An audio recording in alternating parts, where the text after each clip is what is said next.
ಕಾನನದ ತಿಳಿ ಹಸಿರಿನ ನಡುವಿನಲ್ಲಿರುವ ಒಂದು ಪುಟ್ಟ ಗ್ರಾಮ.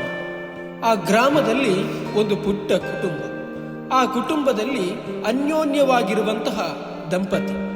ಮದುವೆಯಾಗಿ ಸಂತೋಷವಾಗಿದ್ದ ಈ ಪುಟ್ಟ ಕುಟುಂಬದ ಸಂತೋಷ ಮತ್ತಷ್ಟು ಹೆಚ್ಚಾಗಲು ಕಾರಣ ಅವರ ಪ್ರೀತಿಯ ಸಂಕೇತವಾಗಿ ಹುಟ್ಟಲಿರುವ ಒಂದು ಮಗು.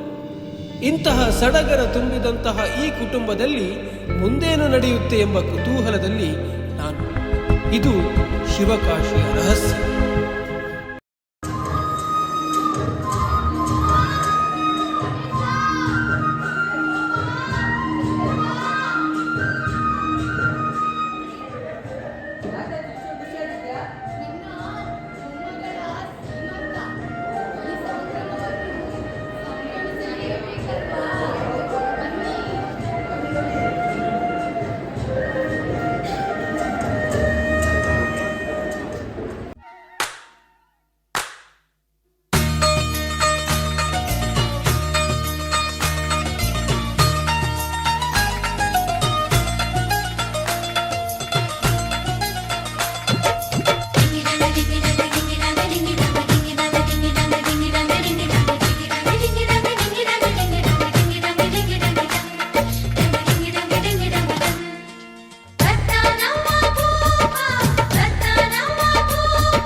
ಬರ್ತಾನವ್ವ ಭೂಪ ಈ ಬಂಗಾರಿ ಮಡಿಲಿನಲಿ.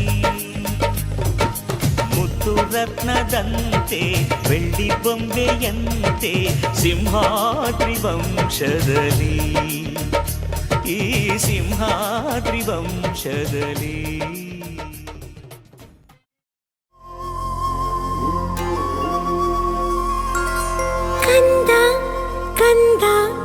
ಆಲಿಸು ಹಾಡು ಕೊಂಚ ದಿವಸ ಒಳಗೆ ಆಡು, ನೆಮ್ಮದಿಯಾಗಿ ಕಾಲನು ನೀಡು, ಕೊಂಚ ತಡೆದು ಜಗವನು ನೋಡು, ಬೆರಳನು ನೀನು ಹಿಡಿಯೋ,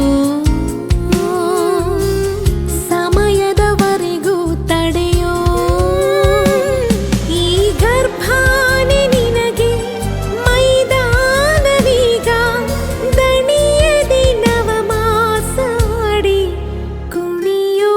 ಕಂದ ಕಂದ ಆಲಿಸು ಹಾಡು ಕೊಂಚ ದಿವಸ ಒಳಗೆ ಆಡು.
ಸಾಕ್ಷಿ ಆಧಾರಗಳನ್ನು ಪರಿಶೀಲಿಸಿದ ನಂತರ ಘನ ನ್ಯಾಯಾಲಯಕ್ಕೆ ಪ್ರಸ್ತುತ ಪ್ರಕರಣದಲ್ಲಿ ಪತ್ನಿಯು ತನ್ನ ಪ್ರಿಯಕರನೊಂದಿಗೆ ಅನೈತಿಕ ಸಂಬಂಧ ಹೊಂದಿರುವುದು ರುಜುವಾತಾಗಿದೆ. ಪತ್ನಿಯು ತನ್ನ ಪ್ರಿಯಕರನ ಜೊತೆಗೂಡಿ ಗಂಡನಿಗೆ ಚಿತ್ರಹಿಂಸೆ ನೀಡಿರುವುದು ಬೆಳಕಿಗೆ ಬಂದಿರುತ್ತದೆ. ಹೆಂಡತಿಯು ತನ್ನ ಪ್ರಿಯಕರನ ಜೊತೆ ಸೇರಿ ತನ್ನದೇ ಮಗುವನ್ನು ಚಿತ್ರಹಿಂಸೆ ನೀಡಿ ಅಮಾನವೀಯವಾಗಿ ಕೊಂದು ದೇಹವನ್ನ ಕಾಡಿನಲ್ಲಿ ಎಸೆದಿರುವುದು ಸಾಬೀತಾಗಿರುತ್ತದೆ. ಇದಲ್ಲದೆ ತನ್ನ ಗಂಡನ ಮೇಲೆ ಸುಳ್ಳು ಆರೋಪ ವಹಿಸಿ ಪ್ರಕರಣದ ದಿಕ್ಕು ತಪ್ಪಿಸಲು ಪ್ರಯತ್ನಿಸುತ್ತಿರುವ ಹೆಂಡತಿ ಮತ್ತು ಆಕೆಯ ಪ್ರಿಯಕರನ ತಪ್ಪುಗಳು ಸಾಬೀತಾಗಿದ್ದು ಈ ಇಬ್ಬರನ್ನ ಈ ನ್ಯಾಯಾಲಯವು ಅಪರಾಧಿಗಳು ಎಂದು ನಿರ್ಧರಿಸಿವೆ. ಗಂಡನಿಗೆ ಮತ್ತು ಆತನ ಮನೆಯವರಿಗೆ ಕಿರುಕುಳ ನೀಡಿ ತನ್ನ ಸ್ವಂತ ಮಗುವಿಗೆ ಚಿತ್ರಹಿಂಸೆ ನೀಡಿ ಅಮಾನವೀಯವಾಗಿ ಕೊಂದ ಕಾರಣಕ್ಕಾಗಿ ಹಾಗೂ ಸುಳ್ಳು ಆರೋಪ ವಹಿಸಿ ಪ್ರಕರಣದ ದಿಕ್ಕು ತಪ್ಪಿಸಲು ಯತ್ನಿಸಿದ ಆರೋಪಿಗಳಿಗೆ ಕೌಟುಂಬಿಕ ದೌರ್ಜನ್ಯದಿಂದ ಮಹಿಳೆಯರ ರಕ್ಷಣಾ ಕಾಯ್ದೆ 2005 ಕಲಂ 12 ಪ್ರಕಾರ, ಭಾರತೀಯ ನ್ಯಾಯ ಸಂಹಿತೆಯ ಕಲಂ 86, 248 ಮತ್ತು 103 ಪ್ರಕಾರ ಜೀವಾವಧಿ ಶಿಕ್ಷೆಯನ್ನು ನೀಡಿ ಈ ಘನ ನ್ಯಾಯಾಲಯವು ಆದೇಶ ಹೊರಡಿಸುತ್ತಿದೆ.